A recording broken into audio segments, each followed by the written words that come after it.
Assalamualaikum warahmatullahi wabarakatuh.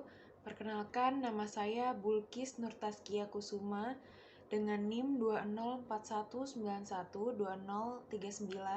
Saya mahasiswa semester 2 dari Prodi Komunikasi Penyiaran Islam Lokal 1. Di sini saya akan menjelaskan latar belakang lahirnya Daulah Bani Umayyah II di Spanyol. Jadi Islam itu hadir di Spanyol sejak penaklukan oleh bangsa Arab. Peradaban ini terbentuk karena adanya asimilasi antara bangsa Spanyol dan warga barbar dengan kultur Islam dan bahasa Arab yang dimana semua ini ditunjang dengan keadaan ekonomi yang maju. Pemerintahan Islam yang pertama menduduki Spanyol adalah Bani Umayyah yang berada di Damaskus. Saat masa kepemimpinan Khalifah Bani Umayyah, Islam telah mencapai keberhasilan ekspansi ke berbagai daerah, baik di timur maupun di barat dengan wilayah kekuasaan yang sangat luas. Umat Islam mulai menaklukkan semenanjung Iberia pada zaman Khalifah Al-Walid ibnu Al-Malik, salah satu khalifah dari Bani Umayyah yang berpusat di Damaskus. Spanyol sendiri merupakan tempat paling penting dan jalur utama bagi Eropa dalam menerima peradaban Islam dan hasil-hasil kebudayaan Islam, baik dalam bentuk hubungan politik, sosial, perekonomian, ataupun peradaban antar negara. Orang-orang Eropa menyaksikan kenyataan bahwa Spanyol berada di bawah kekuasaan Islam jauh meninggalkan negara-negara tetangga Eropa, terutama dalam bidang pemikiran dan sains. Kemajuan yang dialami Eropa hingga saat ini banyak berutang budi kepada khazanah ilmu pengetahuan Islam yang berkembang pada periode klasik. Kemudian saya akan menjelaskan tentang para penguasa Bani Umayyah II di Spanyol dan sedikit biografi tentang beliau. Yang pertama ada Abdurrahman Ad-Dakhil yang memimpin pada tahun 756 sampai 788 Masehi. Pendiri dinasti Umayyah yang merdeka ini ialah Abdurrahman bin Abu Sufyan, yakni cucu Khalifah Umayyah ke-10 Hisham. Ia adalah salah seorang di antara sedikit Bani Umayyah yang terlepas dari pembalasan dendam yang keji dari Khalifah Abbasiyah yang pertama, As-Saffah. Setelah singgah 5 tahun di Palestina, Mesir, dan Afrika, akhirnya ia sampai di Ceuta. Di sana, ia diberi perlindungan oleh barbar, keluarga pamannya dari pihak ibu.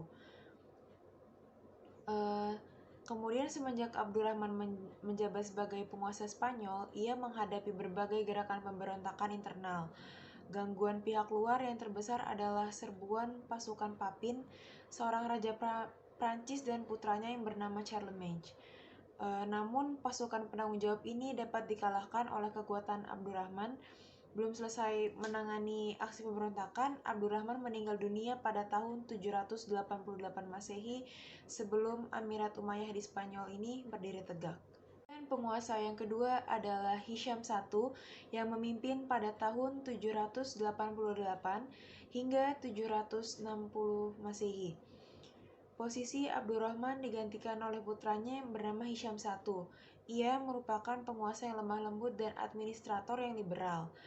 Ia menghadapi pemberontakan yang dilancarkan oleh saudaranya sendiri, yakni Abdullah dan Sulaiman di Toledo. Pemberontakan ini dapat ditaklukkan oleh Hisham. Selanjutnya, Hisham mengarahkan perhatiannya ke wilayah utara. Hisham ini merupakan sosok penguasa yang adil dan murah hati, khususnya terhadap rakyatnya yang lemah dan miskin. Ia juga meringankan beban rakyatnya dengan sering membagikan sejumlah uang. Sekalipun temperamennya Hisham ini lemah lembut, namun ia seringkali menunjukkan sikap tegas terhadap para pesuruh dan pemberontak yang mengancam keadaan stabilitas negara. Kemudian pemimpin yang ketiga ialah Hakam I yang memimpin pada tahun 796 sampai 822 Masehi. Hakam I ialah orang yang menggantikan Hisham I, ayahnya. Ia adalah orang yang tidak baik dan juga tidak mulia. Ia suka berada dalam kemegahan dan pertunjukan. pembawaannya gemar bersenang-senang dan menikmati kehidupan yang diperolehnya, dan ia juga sangat kecanduan dengan minuman beralkohol. Tak lama setelah pelantikan Hakam, ia dihadapkan pada pemberontakan yang hebat dari para pembelot yang dipimpin oleh seorang faqih. Orang-orang faqih itu sangat mempengaruhi para pembelot yang tinggal di pinggiran kota Cordoba bagian selatan, yang ketika itu merupakan ibu kota Spanyol Muslim. Pengaruh mereka di antara orang-orang itu nggak terhingga. Sebagian besar penduduk di jazirah itu adalah mualaf. Mereka dianggap rendah oleh orang-orang Arab yang berdarah murni. Jadi di situ terjadi perselisihan karena perbedaan derajat. Yahya bin Yahya adalah pemimpin dari kelompok faqih tersebut. Ia berkomplot dengan kaum bangsawan untuk mengangkat salah seorang paman Hakam ke atas singgasana Cordoba. Akan tetapi, komplotan itu tercium hingga tokoh-tokoh faqih serta kaum bangsawan sekitar 72 orang jumlahnya dibunuh, dan ketuanya itu Yahya bin Yahya berhasil melarikan diri. Hakam meninggal pada tahun 822 Masehi setelah berkuasa selama 26 tahun. Suatu periode yang paling banyak diwarnai oleh pertempuran. Kemudian pemimpin yang keempat adalah Abdurrahman II yang memimpin pada tahun 822 hingga 852 Masehi. Hakam digantikan oleh anaknya sendiri yakni Abdurrahman yang nama panggilannya Ausad. Pergantian Abdurrahman ini tidak terlepas dari persaingan karena Abdullah, anak Abdurrahman I, melakukan usaha untuk menduduki tahta tersebut. Namun hal ini gagal dan Abdullah harus tunduk. Menjelang akhir pemerintahan, golongan fanatik dari penduduk Kristen di Cordoba bangkit memberontak.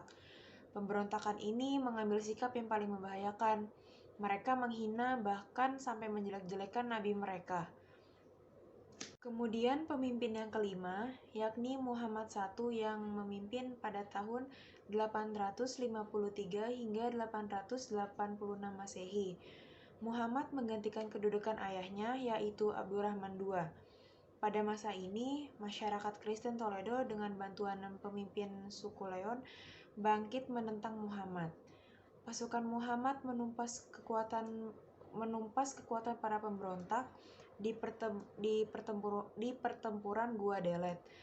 Saat pemerintahan, muncul sejumlah pemberontakan di berbagai penjuru.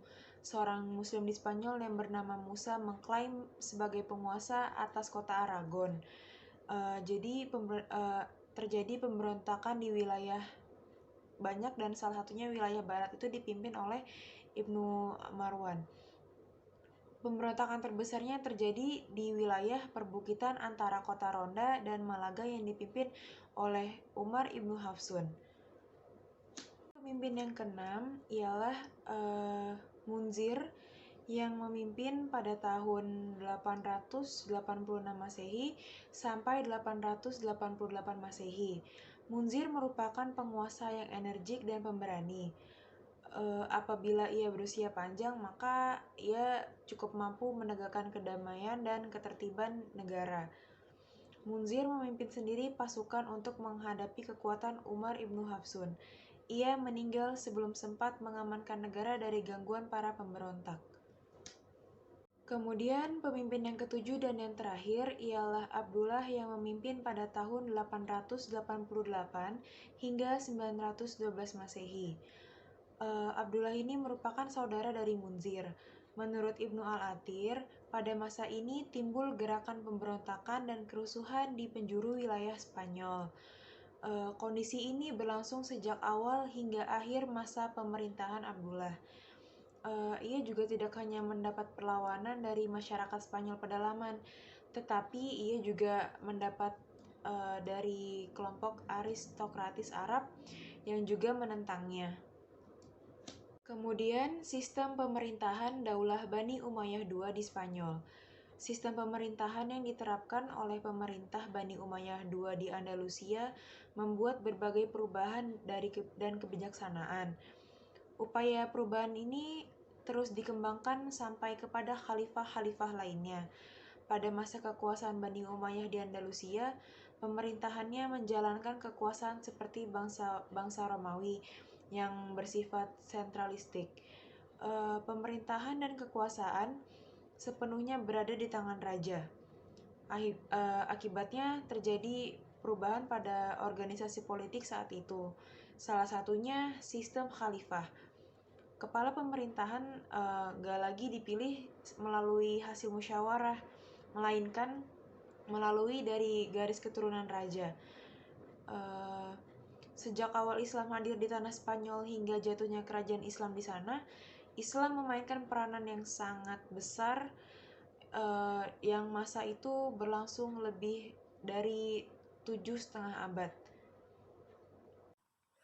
Ya, saya akan melanjutkan materi dari Saudari Bulkis Nurtaskia. Perkenalkan, nama saya Ika Nurlia dengan NIM 2041912048. Saya mahasiswa semester 2 Fakultas Fuad dengan prodi Komunikasi Penyiaran Islam. Di sini saya akan menyampaikan lanjutan dari materi Saudari Bulkis, yakni sistem pemerintahan Daulah Bani Umayyah II di Spanyol. Jadi, sistem pemerintahan yang diterapkan oleh pemerintah Bani Umayyah di Andalusia membuat berbagai perubahan dan kebijaksanaan. Upaya perubahan ini terus dikembangkan sampai kepada khalifah-khalifah lainnya. Pada masa kekuasaan Bani Umayyah di Andalusia, pemerintahannya menjalankan kekuasaan seperti bangsa-bangsa Romawi, yaitu bersifat sentralistik. Pemerintahan dan kekuasaan sepenuhnya berada di tangan raja. Akibatnya, terjadi perubahan pada organisasi politik saat itu. Salah satunya adalah sistem khalifah. Kepala pemerintahan tidak lagi dipilih secara musyawarah, melainkan diangkat melalui garis keturunan. Sejak awal Islam hadir di tanah Spanyol hingga jatuhnya kerajaan Islam di sana, Islam memainkan peranan yang sangat penting. Masa itu berlangsung lebih dari 7,5 abad. Jadi sejarah panjang yang dilalui umat Islam di Spanyol ini terbagi menjadi beberapa periode. Yakni periode yang pertama pada tahun 711 sampai 755 Masehi, kepemimpinan berada di bawah pemerintahan para wali yang diangkat oleh Khalifah Bani Umayyah yang berpusat di Damaskus.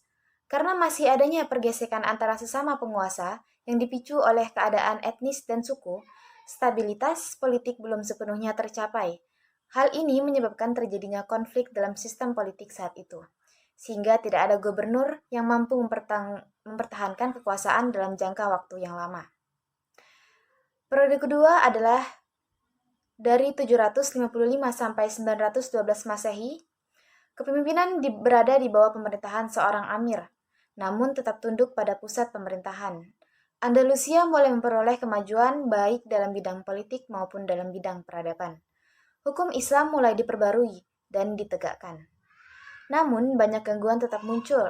Salah satunya datang dari umat Islam sendiri. Golongan orang yang merasa tidak puas dengan pemerintahan yang mulai menjalankan aksi revolusi. Yang ketiga adalah pada tahun 912 hingga 1013 Masehi. Andalusia diperintah oleh beberapa khalifah, yakni ada 3 khalifah besar yang memerintah pada periode ini. Yang pertama adalah Abdul Ar-Rahman III.